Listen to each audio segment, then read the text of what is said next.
A man spent 20% of his monthly income for rent, 25% for food, 30% for others, and he saved 5,000 rupees month. What is the annual income? 20% for rent plus 25% for food plus 30% for others. టోటల్గా 75% spend చేశాడు. 100%లో 75% minus చేస్తే 25% save చేశాడు. 100% ఇన్కంలో 75% spend చేస్తే 25% save చేశాడు.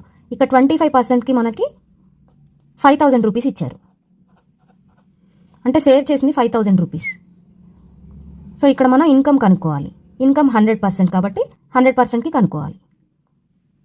So 100 into 5,000 by 25. 25 4 is 100.